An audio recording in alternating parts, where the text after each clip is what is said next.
웹문서 개념부터 알고 하시는 게 적응이 빠를 겁니다. 보시는 것은 아무것도 없는 일반적인 웹페이지입니다. 이 웹페이지를 만드는 기본적인 웹문서가 되는 거죠. 보시는 것은 아주 기본적인 HTML5 전용 문서입니다. 문서 타입, 어떤 DTD 선언 알고 싶으시면 HTML 입문을 먼저 보시는 게 가장 빠른 방법이 되겠습니다. CSS를 반영하기 위해서는 스타일 시트 내에 내용이 들어가야 되겠고요. 웹문서에 내가 지정한 CSS 내용이 반영되는 방법은 크게 세 가지입니다. 보시는 것처럼 특정 내용을 지정하는 내용은 두 가지 방법이에요. id와 클래스로 구분이 되는 것입니다. 현재 보시는 id, 이 값은 얘를 선택한 부분이고 id 같은 경우에는 이 문서에서 단 한 번만 적용하시면 됩니다. 여러 군데 id를 적용해도 상관은 없는데 같은 이름이면 웹표준 인증 시 잘못됐다고 오류가 나옵니다. 그래서 이 id명은 이 문서에서 한 번만 사용하시면 되고요. 아래에 클래스로 되어 있는 부분은 바로 점으로 표현된 내용이 되겠죠. 클래스 지정은 여러 번 반복을 해도 오류가 나지 않습니다. 그러면 마지막으로 세 번째 적용되는 방법은 해당 태그, 즉 엘리먼트가 있으면 자동으로 적용이 되는 거죠. 가장 쉽게 사용하는 태그들입니다. 자동으로 적용되는 게 이 부분이죠.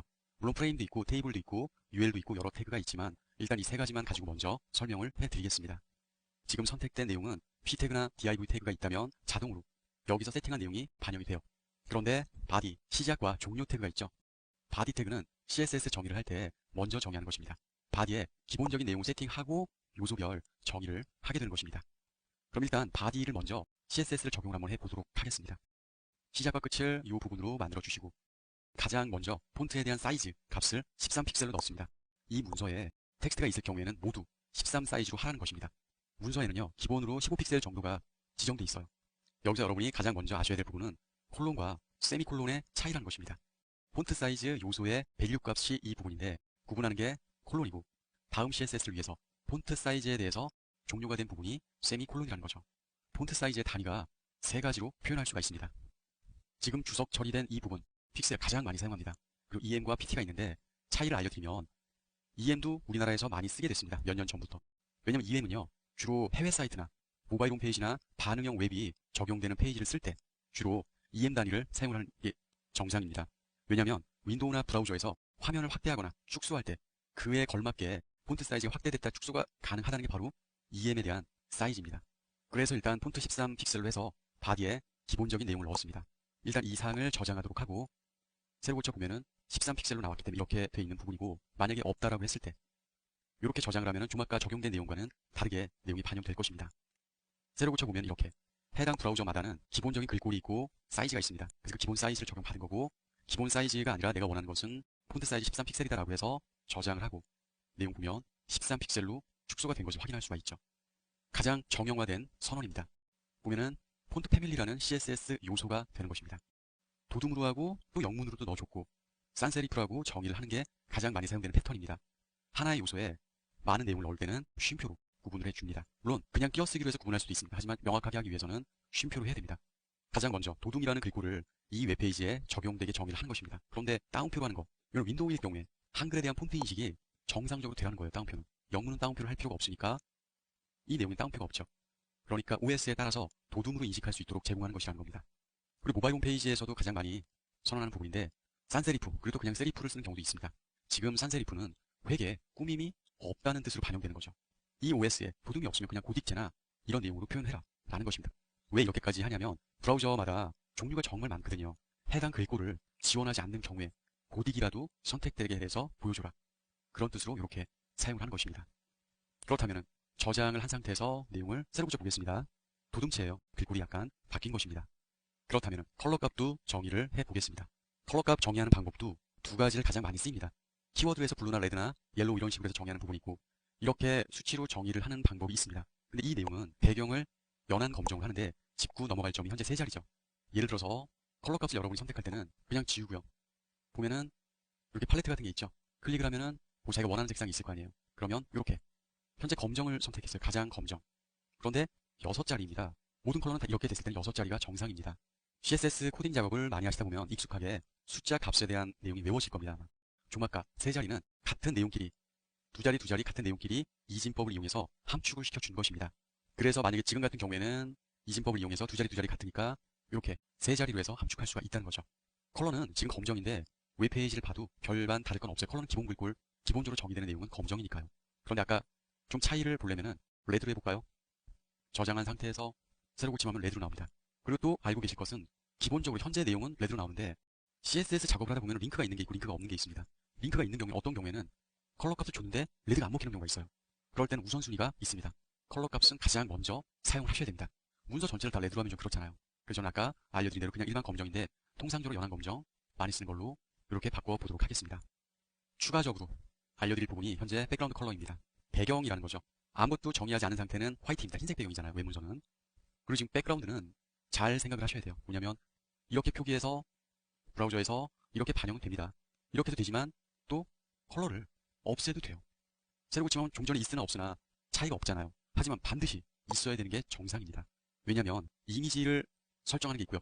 포지션 같은 내용을 정의하는 경우도 있어요. 그래서 당연히 컬러 값을 정의할 때는 백그라운드 컬러, 그 다음에 컬러 값 그렇게 넣어주시는 게 정상적인 방법으로 알고 계시면 됩니다. 그리고 CSS 요소가 이렇게 많다 보면은 나중에 관리하기가 좀 어렵겠죠. 그래서 W3C에서 규정한 올바른 방법은 요소별로 줄바꿈을 해서 해주면 나중에 수정하거나 그러기가 용이하기 때문에 이렇게 사용하시는 것은 권합니다. 그리고 작업을 하다가 보면은 CSS 요소가 좀 길고 복잡하거나 흔하게 쓰는 경우가 아닌 경우에는 꼭 내비로 둬야 될 때도 있죠. 그럴 때는 소스엔 있지만 사용자에게 보여주지 않을 때 주석 처리하는 건 아실 겁니다. 일반 웹문서의 주석 처리가 아니라 나오지 않게 하기 위해서는 이렇게 주석 처리를 해야 됩니다. 그래서 백그라운드를 주석 처리해 보도록 하겠습니다. 이렇게 해서 주석 처리 마무리를 해주시고요. 새로 고치면은 소스엔 있지만 주석 처리한 부분이라 나오지가 않습니다. 이젠 아이디와 클래스를 줘서 CSS를 반영해 보도록 하겠습니다. 두 가지가 처음에 제가 만들었었죠. 이 부분을 이렇게 만들고 반드시 CSS 요소 아이디를 만들 때는요. 한글은 안 됩니다. 영문과 숫자로 표기해야 됩니다. 저는 먼저 아이디 값에 내용을 코딩해 보도록 하겠습니다. 폰트 사이즈를 15픽셀로 하고 폰트 패밀리 중서체로 했습니다. 조막가와 다른 점, 큰 따옴표, 작은 따옴표. 하지만 아무 상관이 없습니다. 따옴표로 만들어 주셔야 됩니다. 그리고 지정한 내용이 컬러가 레드로 된다. 그런데 만약에 이 문서에 궁서체가 없으면 어떡하죠? 그래서 아까 제가 설명한 내용, 이 내용을 붙여주는 것입니다. 궁서체가 있다면 궁서체로 나오고 없다면 그냥 고딕체로 나와라. 삐침이 없는 그렇게 해서 정의를 했습니다. 저장을 하면 이게 지금 반영이 될까요? 안 됩니다. 왜냐면 저장해서 반영을 하겠다. 아까 지정한 게 없잖아요. 내용 보면 이건 바디에서 적용된 사항이고 내용을 만들어 보겠습니다. 아이디 값 RGO1이죠. 샵이 아이디니까. 그래서 여기 아이디를 넣고 해당 아이디 명을 넣었어요. 그게 적용받는 것은 RGO1이라는 것입니다. 저장한 상태에서 새로 고쳐 보면 궁서체로 해서 나온 것을 확인할 수가 있습니다. 현재 이 문서는 13으로 전부 했지만 별도로 지정한 부분 얘한테 이 내용들이 있기 때문에 이 내용이 우선 얘한테 적용이 되고 만약에 이 사항에 이 내용이 빠진다. 그러면 아이디를 지정했어요. 요소가 지정했는데 이 지정한 요소가 없죠. 이럴 때는 자동적으로 바디의 내용이 우선으로 적용됩니다. 새로 고치면 이렇게 브라우저 기본값이 아닌 바디에서 정의한 내용이 적용된 걸 확인할 수가 있죠. 그래서 되돌려서 다시 적용할 수 있게 만들어줬고요. 그래서 제가 클래스로 해서 이번에는 지정을 해보겠습니다. 클래스 명은 RGO2죠. 현재 뭐 아무것도 지정되어 있지 않으니까 기본 바디에 대한 CSS를 따르고 있죠. 그래서 클래스 정의해 보도록 하죠. 일단 먼저 붙여넣도록 하죠. 폰트를 좀 더 작게 했고 컬러를 블루 값으로 했습니다. 그런데 한 가지 빠진 게 있죠. 이 부분이 빠졌죠. 결과값을 먼저 보여드리면 이렇게 컬러 그리고 사이즈는 이 클래스에서 지정한 내용이 모두 반영이 되고 그리고 글꼴을 정하지 않았잖아요. 그렇게 정하지 않았어도 처음에 바디에서 지정한 글꼴이 현재는 이 부분으로 대체돼서 이 부분으로 반영이 된 거예요. 그리고 기본적으로 선언하는 내용 중에서 바디만 있는 건 아니죠. 여러 가지 요소가 있는데 그 요소 중에서 이미지가 있을 때를 나타낼 때는 어떻게 하는 건지 일단은 제가 이미지를 하나 넣어보도록 하겠습니다. 브라우저 버전 또는 OS 버전이 하위일 경우에 이미지에 테두리가 나왔었어요. 선이. 그래서 그 선을 없애주는 선언을 했었습니다. 그 부분은 여기다 제가 넣겠습니다. img 이 문서에 이미지 태그가 있다면 보면 img잖아요. 보더를 0값으로 하고 논값으로 하는데 지금은 사실상 이미지에 링크를 준다 하더라도 강제로 나오거나 그러진 않아요. 브라우저 버전이 다 올라가 있기 때문에. 하지만 낮은 브라우저 버전을 사용하는 경우가 있으니까 선언을 한 것입니다. 왜 이런 선언까지 일일이 해야 되냐면 여러분의 이런 홈페이지는 전 세계 어떤 OS나 어떤 브라우저 환경을 통해서 보느냐는 알 수가 없죠. 그래서 기본적인 사항은 이렇게 선언을 하는 것입니다. 그래서 지금은 좀 더 효율적으로 보더의 테두리가 무조건 나오는 것에 대한 요소는 무조건 이 선언을 합니다. 그래서 이럴 때는요. 세 가지가 됐죠. 이미지 태그, 문서의 어떤 폼에 대한 속성이라든가 아니면 아이프레임 이었을 때 테두리가 강제로 나오는 게 있습니다. 그런 브라우저가 안 나오는 경우도 있고 무조건 보더에 대한 밸류 값을 0으로 하거나 없애거나 그렇게 한다고 처리를 해주는 게 정상적인 방법이라고 할 수가 있습니다. 이제 또 알려드릴 사항 중에서는 링크, A 태그죠. 그런 경우에는 기본적으로 밑줄이 나오고 컬러가 블루로 지정이 됩니다. 그 부분을 원하는 대로 변경을 할 수가 있게 되겠죠. 보시는 것처럼 기본적으로 A 링크 P 태그 안에 단락으로 만들어줬고 새로 고침하면 이렇게 내용이 나오는 걸 확인할 수 있죠. 그런데 A의 실질적인 링크 값이 뭡니까? 바로 이 부분이죠. 이렇게 됐을 때 새로 고침을 해 보았습니다. 그랬더니 이렇게 내용이 나와요. 설명해드린 대로 링크 그리고 블루 값이죠. 이 부분을 CSS에서 튜닝을 해줘야죠. A가 있다면 어떻게 해라? 가장 기본적으로 A가 있다면이죠. 바디에 전체적으로 지정하듯이 전체 A를 이렇게 선언한 것입니다. 아까 제가 설명할 때 컬러 값, 텍스트가 반영이 안 될 때도 있다 그랬죠. 그래서 A 링크가 있을 경우에는 항상 컬러 값을 가장 먼저 사용을 해주셔야 되고 링크가 아까 블루 스타일이었으니까 옅은 검정으로 표현해줬죠. 텍스트 데코레이션은 텍스트로 된 부분을 장식한다. 그래서 장식되어 있는 게 지금 언더라인이죠. 밑줄로 장식되어 있는 건데 그 부분을 논값으로 한다는 것입니다. 새로 고침하면 이렇게 된 것을 확인할 수가 있고요. 참고로 알려드리겠습니다. 뭐 주석은 굳이 할 필요가 없어서 지웠고요. 이 부분 A 콜론 링크라고 되어 있죠. 이 부분은 클릭을 하기 전에 링크를 표현한 거예요. 현재 이 부분 마우스를 해당 요소에 오버했을 때 어떻게 할 것인가? 얘는 마우스로 클릭하는 순간 어떻게 할 것인가 정의를 해주는 거고 이미 방문한 후에 링크된 내용을 이 내용으로 표현해 주는 거예요. 이 요소들은 참고로 알고 계시는 게 효율적이실 겁니다. 그래서 지금 우리는 가장 많이 사용되는 방법을 학습해 보도록 하겠습니다. 제일 많이 사용되는 부분은 마우스를 올렸을 때 링크가 있는 곳에 어떻게 할 것인가. 이렇게 할 것이다 라고 선언을 했어요. 지금 A 링크가 있는 곳에 마우스 오버를 한다면 텍스트 컬러는 블루로 하고 해당 텍스트의 장식은 언더라인으로 해주고 왜냐면 밑줄을 없앤다고 논값으로 아까 해놨기 때문에 언더라인으로 선언을 한 것입니다.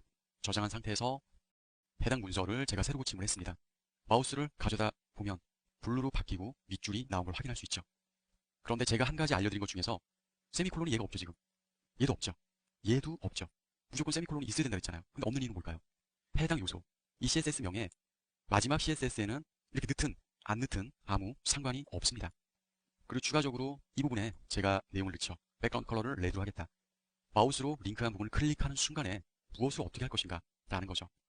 저장을 한 상태에서 새로 고쳐보고 마우스 오버했을 때 클릭하는 순간 이렇게 배경이 레드로 되죠. 그래서 이럴 때는 또 방법이 있어요. 배경이 레드로 되니까 컬러가 블루랑 좀 안 어울리죠. 그럴 때는 컬러 값을 좀 바꿔줘야 되겠죠. 옐로우입니다. 저장한 상태에서 해당 브라우저 새로 고침해서 확인을 해보도록 하죠. 마우스 오버 밑줄과 블루였어요. 클릭하는 순간 텍스트와 밑줄 라인은 옐로우로 변하고 백그라운드가 레드로 된 것을 확인할 수가 있습니다. 가만히 보시면 현재 내용은 미묘합니다. 단계별로 보면 복잡한 이유가 여러분은 지금 이 화면을 보지 마시고 강의 자료 다운받으신 소스를 열어보세요. 지금 제가 강의를 하고 있는 이거를 열어보시면 되겠습니다. 지금 이 링크에 가장 먼저 적용받는 것은 뭐냐면 지금 현재 우측에 관련 팁이 떠오르고 있죠.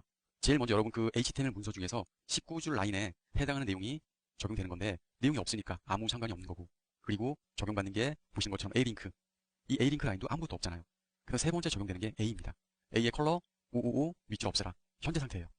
그리고 기본적으로 유저 에이전트라는 것은 무엇이냐면 모든 브라우저마다는 CSS를 적용하지 않아도 자동 적용되는 게 있습니다. 그 자동 적용되는 거가 아까 왜 블루로 좀 나왔었고 언더라인이 있었잖아요. 그 부분 현재 밑줄이 돼 있죠. CSS를 A링크에 즉 15번째 줄에 있었던 그 사항이 밑줄을 논값으로 했기 때문에 없어진 것입니다. 그래서 유저 에이전트 기본적으로 적용받는 이 사항은 두 개가 밑줄이 가 있는 거고 아래에 보시면 바디가 있죠. 바디에 보면은 컬러는 밑줄이 돼 있죠. 왜냐하면 A 즉 15 라인에 컬러가 555 정의를 했으니까 같은 컬러라도 바디보다는 A 이것이 직접 적용이 되니까 이 컬러가 적용되고 폰트 사이즈, 패밀리 적용이 현재 되어 있는 것입니다. 그래서 이런 단계별 내용을 정확히 이해를 하신다면 충분히 여러분도 전문가가 될 수가 있습니다.